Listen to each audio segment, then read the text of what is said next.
Now let's go to this other top story. Equal Education says it will be monitoring Angie Motshekga's performance. This follows after her reappointment as Minister of Basic Education.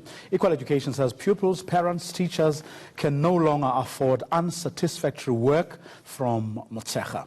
The General Secretary for the organization, Noncedo Madubedube, joins me now from our Cape Town studios. Now, Noncedo, I mean, your statement on the reappointed minister is not flattering at all.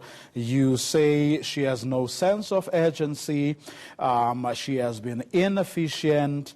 That's not really. It is, if anything, an indictment on the minister, isn't it? I mean, every time I'm on the show, we have to have sort of a similar back and forth. The point is that the education system is in crisis. And as people that work in that thematic area and that experience our schooling environment on a day-to-day basis, the members of Equal Education are saying, if Angie Motshekga comes back as minister, then we want to be able to use sort of the promise made by the president of the country to say ministers need to become accountable, capable and efficient in their duties. And he sets out that there will be key performance areas or assessments that are made to make sure that this happens or this is the case. And what we're saying is that furthermore to that, to allow civil society, the general public, to be able to make sure that schools are safe and good places, conducive places of learning, we need to know what those key performance areas are. And in addition to that, we'd like one of the key performance areas for Angie Motshekga to be the fulfillment of the norms and standards for public school infrastructure. No longer can learners drown in pit latrines. No longer can school buildings fall on children, whilst Angie Motshekga comes into a third term as the Minister of Basic Education. So what we're saying in essence is that we want her KPA to be made public. And this is a general call to all ministers, as a matter of fact. And we want to also make sure that she notes publicly and explicitly that she's going to be taking on norms and standards for school infrastructure because we've got the second deadline for this policy sort of looming in 2020.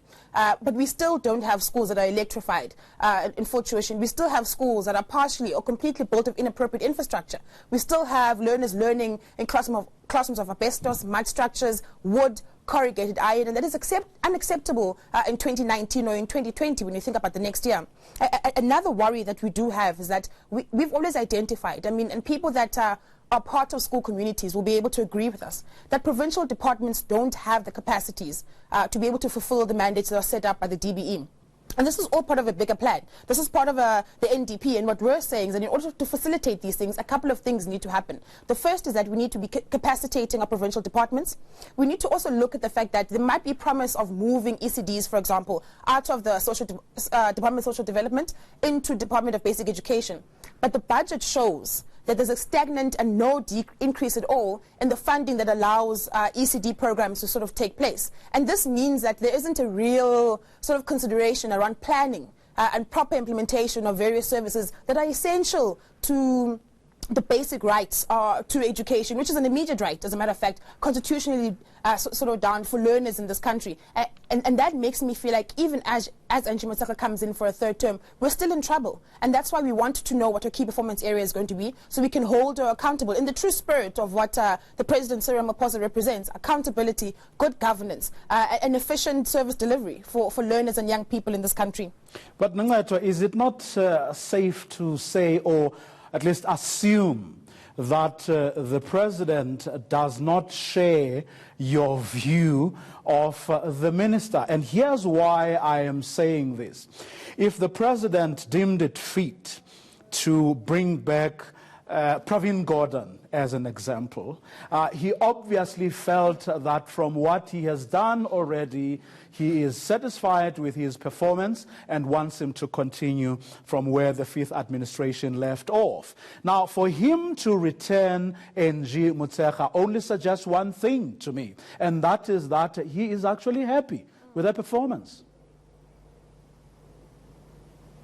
I mean, let's consider the electoral sort of train by the ANC and the president.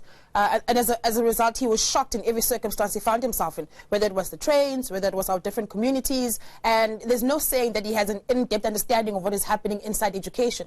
And the fact that he put together the SAFE initiative, for example, speaks to his understanding of a shock or wanting to respond to this issue around sanitation in particular, which is part of a norms and standards for school infrastructure policy and framework that already exists and mandates Angie Motshekga to be able to fix schools. Now, we've also learned that that pot of money through the Treasury and the DBE hasn't been singularly allocated to fix just school infrastructure or sanitation, but rather it's been put into an existing conditional grant for school infrastructure. But we had this conversation. We had this conversation. We had this conversation. What political?